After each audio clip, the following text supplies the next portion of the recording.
Hola colegas, bienvenidos. Hoy vamos a abordar una de esas emergencias que de verdad nos ponen a correr en la sala de urgencias, la oclusión arterial aguda. Lo que vamos a desglosar es una guía muy práctica, totalmente basada en la evidencia más reciente, para que podamos actuar con la máxima precisión cuando el tiempo, literalmente, es tejido. Esta es nuestra hoja de ruta muy sencilla. Primero vamos a sentir la urgencia, el por qué tiempo es tejido. Después pasaremos a cómo transformar una sospecha clínica en una certeza diagnóstica. Luego nos metemos de lleno a la intervención, a las opciones que tenemos contra el reloj. Y cerramos con algo crucial. ¿Qué pasa el día después? Las complicaciones y el pronóstico. Vamos a seguir el viaje completo del paciente.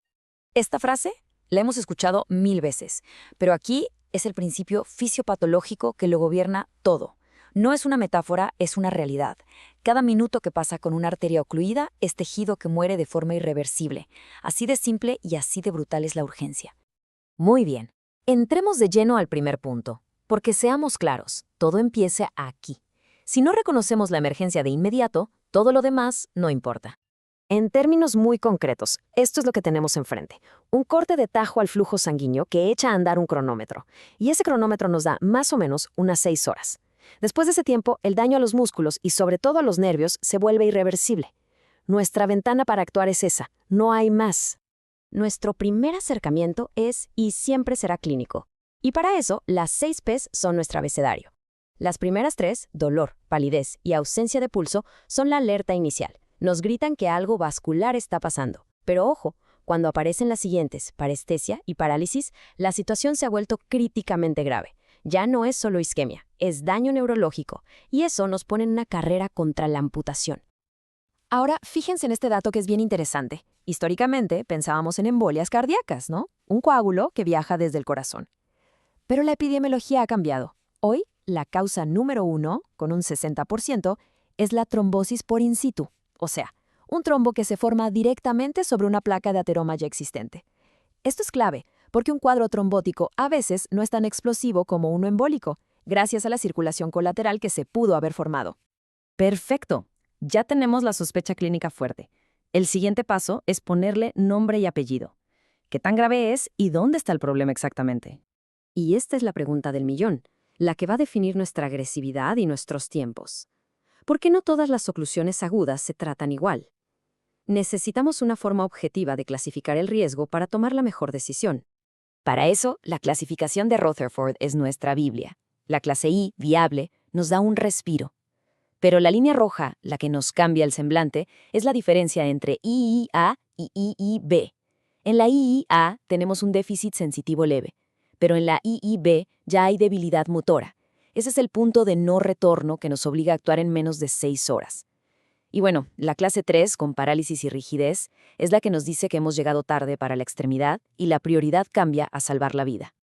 Y para darle un número objetivo a nuestros hallazgos, el índice tobillo-brazo es una herramienta de oro en urgencias. Es rápido, es fácil y un valor por debajo de 0.4 prácticamente nos confirma una isquemia crítica severa. Finalmente, para tener el mapa completo, la angio-TC es el estándar de oro actual. Es rapidísima y tiene una sensibilidad brutal de más del 95%. No solo nos dice la oclusión está aquí, sino que nos ayuda a planificar la cirugía o el procedimiento, viendo la anatomía, las colaterales y hasta sugiriendo si fue un émbolo o un trombo. Ok, diagnóstico confirmado, gravedad estratificada. Ahora sí, vamos a la acción. ¿Qué vamos a hacer para restaurar ese flujo? Pero antes de cualquier cosa, incluso antes de llamar al especialista, hay 4 cosas que deben estar pasando ya. 1. Heparina a dosis plenas para que ese trombo no siga creciendo. 2. Analgesia potente porque el dolor isquémico es terrible. 3. Y esto es importantísimo, líquidos, muchos líquidos para proteger ese riñón de lo que está por venir. Y 4. Corregir cualquier desequilibrio metabólico. Ahora sí, la gran decisión. ¿Nos vamos a quirófano para una cirugía abierta o lo intentamos por vía endovascular? La cirugía clásica con el catéter de Fogarty sigue siendo la opción más rápida y efectiva para una embolia clara o una isquemia muy avanzada, una clase IB.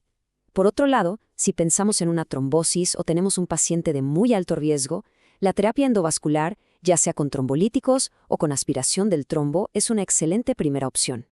Y estos números son la razón de nuestra prisa. Vean esto. Si intervenimos a tiempo, el éxito es altísimo. La embolectomía quirúrgica tiene una tasa de éxito de reperfusión del 90%, la trombólisis del 80%. El mensaje es claro, tenemos las armas para ganar esta batalla, pero solo si las usamos a tiempo. Muy bien, logramos restaurar el flujo.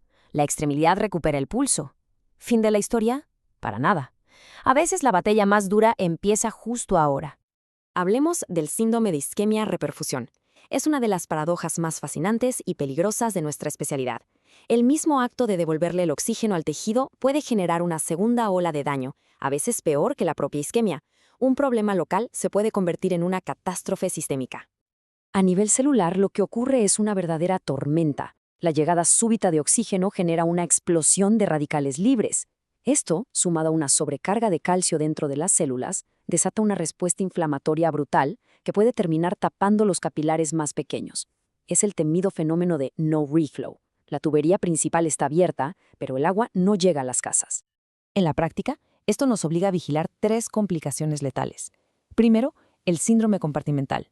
Si el paciente se queja de un dolor desproporcionado, hay que pensar en ello, y la única solución es una fasciotomía de emergencia. Segundo, la rhabdomiólisis. Orina oscura y una CPK por las nubes nos avisan que el riñón está en peligro. La clave, hidratación agresiva. Y tercero, la hipercalemia, un asesino silencioso que puede causar arritmias fatales y necesita manejo inmediato. Y quiero volver a este número porque es la idea central de toda esta charla. A pesar de todos estos riesgos de la reperfusión, el beneficio de actuar rápido es simplemente abrumador. Si logramos revascularizar en esas primeras 6 horas, la probabilidad de salvar la extremidad es de más del 90%. Sin embargo, y aquí es donde tenemos que ser realistas, salvar la pierna no siempre significa salvar al paciente a largo plazo. Vean estos datos. Aunque salvamos la extremidad en casi el 80% de los casos, la supervivencia a 3 años es solo del 65%. Esto nos recuerda que la oclusión arterial aguda no es un accidente, es un síntoma de una enfermedad sistémica muy, muy avanzada. Y este es el verdadero mensaje final. No tratamos una pierna, tratamos a un paciente con una enfermedad vascular sistémica. Nuestro trabajo no termina cuando se restablece el pulso. De hecho, ahí empieza el verdadero trabajo, la prevención secundaria agresiva. Control de factores de riesgo, antiagregación, estatinas y por supuesto que dejen de fumar. Así que les dejo esta pregunta para reflexionar. La oclusión arterial aguda nos obliga a mirar más allá de la emergencia. Salvar la extremidad es el objetivo inmediato y es una gran victoria. Pero nuestro verdadero desafío, a largo plazo, es tratar la enfermedad que causó el problema en primer lugar. Toda esta revisión está fundamentada en la evidencia más actual, desde las últimas guías europeas y americanas hasta los consensos de nuestros propios simposios en México.